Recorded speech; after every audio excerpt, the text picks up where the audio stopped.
characters like Father Frost and their associated traditions, along with the influence of Amanita muscaria shamans and taiga folklore, can be understood through cultural exchanges, migration, and evolving mythologies across Eurasia.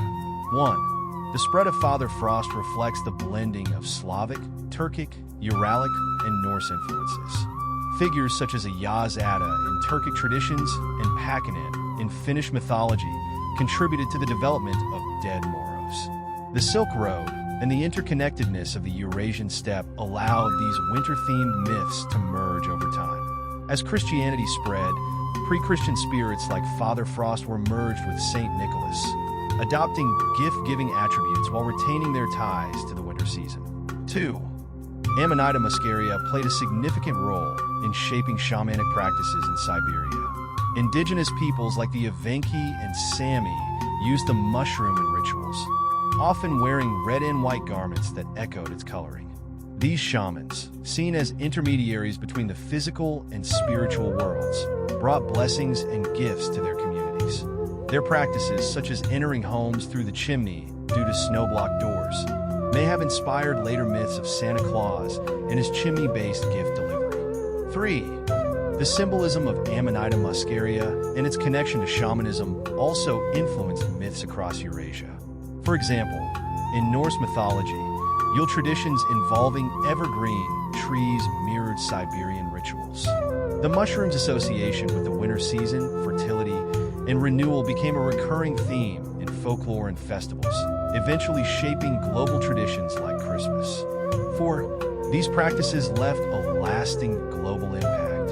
The iconic red and white imagery of Santa Claus and dead Moros owes much to the visual inspiration of Amanita muscaria.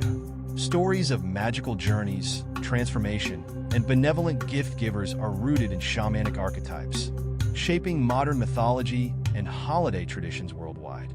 The modern Christmas celebrated in the West is the result of a rich fusion of Eurasian, Germanic, and Roman Christian traditions, intertwined with shamanistic elements from Tunguzic, Magyar, Uralic, and Turkic cultures. Father Frost and his flying reindeer, along with the imagery of a magical gift giver, embody this layered cultural heritage. Father Frost, or Dead Moros, has roots in Slavic mythology as a winter deity who personified the cold but could also bring blessings and gifts. This figure was influenced by neighboring Turkic traditions such as a Yaz Ada, a frost spirit, and Uralic figures like Pakanin, the embodiment of frost. In these traditions, the figure of a powerful winter entity was deeply tied to nature, often depicted as both fearsome and protective. These mythological characters reflect the shamanistic practices of Siberian and Uralic peoples, where winter rituals were crucial for survival. The Tunguzic shamans of Siberia played a central role in shaping the imagery of Father Frost and later Santa Claus. They wore red and white garments resembling the Amanita muscaria mushroom, which was central to their rituals. These shamans often engaged in spiritual journeys, invoking animal spirits like reindeer to guide them through the harsh, snowy landscape. The reindeer, central to life in the taiga, became a symbol of mystical transport, foreshadowing Santa's flying sleigh. The chimney tradition also echoes shamanic practices. With snow blocking entrances, shamans entered dwellings through the roof to deliver blessings. As Christianity spread, these indigenous and pagan traditions merged with Roman and Germanic Christian customs. The Romans celebrated Saturnalia, a midwinter festival of feasting and gift-giving, while Germanic Yule traditions honored the wild hunt led by Odin, a sky-traveling figure associated with reindeer-like animals and winter magic. These elements were absorbed into Christian practices, where Saint Nicholas, the patron saint of children, became the focal point of gift-giving traditions. Saint Nicholas's generosity and association with the winter season created a bridge between pagan mythologies and Christian theology.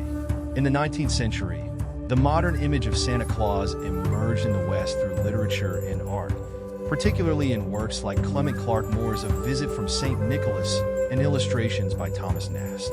These depictions synthesized European traditions of St. Nicholas with the shamanic and mythological imagery of Father Frost and his Eurasian counterparts.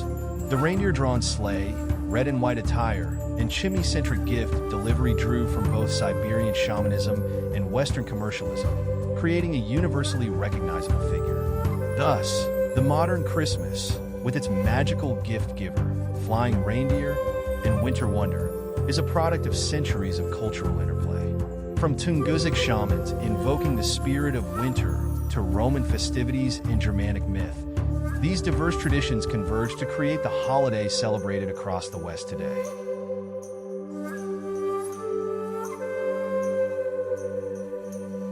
There are fascinating rituals and traditions among Turkic, Tungusic, and Russian peoples that reflect themes surrounding Father Frost and winter celebrations. These rituals highlight the blend of shamanistic, pagan, and Christian practices unique to their cold, northern climates. 1. Russian traditions of Dead Moroz, or Grandfather Frost, are central to New Year's Eve celebrations. Dead Moroz is accompanied by Sneguraka, the snow maiden, who symbolizes purity and the renewal of life through winter. Families often perform songs, dances, and recite poetry to welcome Dead Moroz into their homes. This ritual reinforces the idea of earning blessings and gifts through effort and reverence, reflecting both pagan and Christian values. Dead Moroz's role in blessing the home and bringing gifts echoes ancient winter spirits that protected people during harsh winters. 2. In Turkic cultures, a Yaz Ada, or Frostfather, is an important figure associated with winter and survival. Among some Central Asian Turkic groups, offerings of food or milk are made during midwinter to appease spirits of frost and cold. This practice is rooted in shamanistic beliefs, where the forces of nature are seen as living entities that must be respected. Rituals often include storytelling, feasting, and the invocation of a Yaz Ada to ensure protection from the elements and blessings for the coming year. 3. Tungusic peoples, such as the Evenki and Yakut, have shamanistic rituals tied to winter and frost spirits. During the coldest months, shamans conduct ceremonies to communicate with spirits of the snow and ice, invoking their protection and guidance. These rituals often include the burning of sacred herbs, drumming, and chanting to create harmony between the community and the forces of nature. The imagery of reindeer, central to their lives, often appears in these rituals, symbolizing strength and connection to the spiritual world. The association of reindeer with winter spirits likely influenced later European depictions of sleigh-riding winter figures.